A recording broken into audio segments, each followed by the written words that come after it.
13 जानेवारी रोजी त्या शाळेमध्ये काहीतरी क्रीडा महोत्सव होता, सांस्कृतिक कार्यक्रम होता। त्या क्रीडा महोत्सवासाठी जिल्ह्याभरातल्या 18 शाळांचे दिव्यांग आणि गतिमंद विद्यार्थी सहभागी झाले होते। त्या शाळांचे स्टाफ सुद्धा त्या ठिकाणी आलेले होते।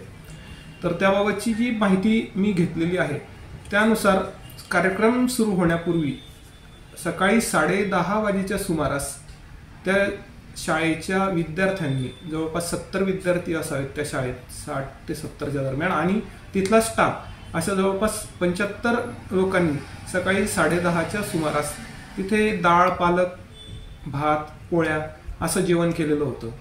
आणि नंतर कार्यक्रमाला सुरुवात झालेली होती। कार्यक्रम ज्या वेळेला सुरुवात झाली त्यावेळेला हे गतिमंद रहिवासी वसतिगृहाचे विद्यार्थी मंडपात गेलेले होते आणि इतर जिल्ह्यातले आलेले सगळे विद्यार्थी सुद्धा त्या ठिकाणी होते। 12 वाजेच्या सुमारास या ज्ञानेश्वर आखरे नावाच्या विद्यार्थ्याला उलटी आणि हगवण असा त्रास झाल्यामुळे त्यांनी शाळा मॅनेजमेंटने विद्यार्थ्याला सईबाई मोठे सामान्य रुग्णालयात पाठवलं होतं। साधारण 13 जानेवारीला संध्याकाळी 8 वाजेच्या सुमारास ज्ञानेश्वर आखरेला बरं वाटल्यामुळे शाळा प्रशासनाने त्याला वसतिगृहात परत आणलं अशी माहिती अन्न सुरक्षा अधिकाऱ्यांना मिळाली। त्याला बरं वाटलं होतं आणि म्हणून त्यांना सोडण्यात आलं असं पण त्यांनी कळवलं। दुसऱ्या दिवशी सकाळी 14 जानेवारीला 5:30 वाजेच्या ते 6 वाजेच्या सुमारास ज्ञानेश्वरला पुन्हा त्रास जाणवला, काहीतरी पोटदुखीचा असं त्यांच्या प्रशासनाने सांगितलं आणि मग त्याला पुन्हा सईबाई मोठे रुग्णालयात नेलं। त्यानंतर आणखी 2 ते 3 मुलांना पोटदुखीचा त्रास जाणवत होता, त्यांना बहुतेक उलट्याही झाल्या असतील असं ऐकलं बहुतेक, आणि त्यानुसार मग त्यांना सईबाई मोठेला पाठवलं। दरम्यान साधारण 8 वाजेच्या आसपास ज्ञानेश्वरला मृत घोषित केलेलं होतं डॉक्टरांनी। आणि मग त्यानंतर हे जे विद्यार्थी गेलेले होते, ज्यांना पाठवलेलं होतं सईबाई मोठ्याला, त्यांना अकोल्याला रिफर केलं।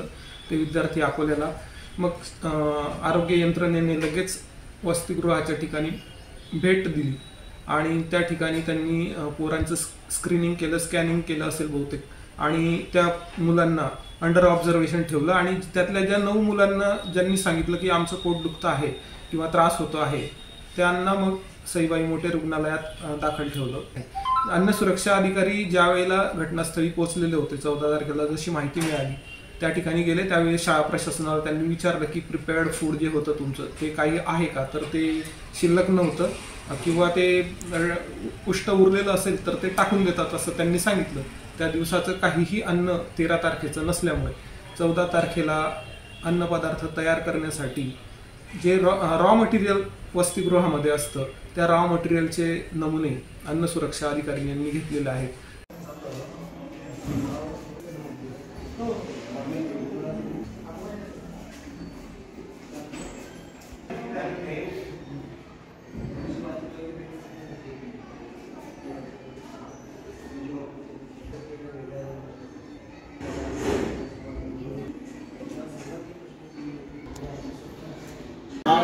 दिली तुम्हाला है ना,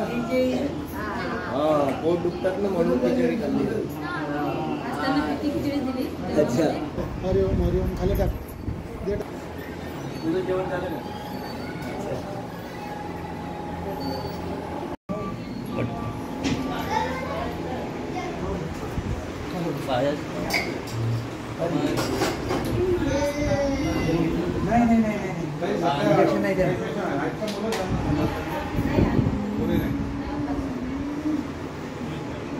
नाही क्लीन करणारा कोण माणूस है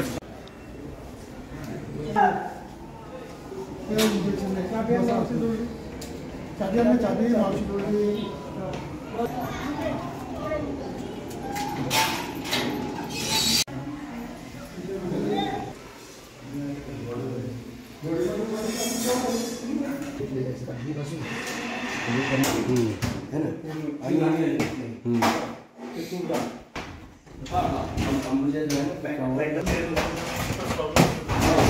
सर्व आपण सामान आणि सर हे मुलं ज्याला असं म्हणतात पॅक आपण सुटे कुठलेच हे, अच्छा, ते रेग्युलर दुकानामधून असतं।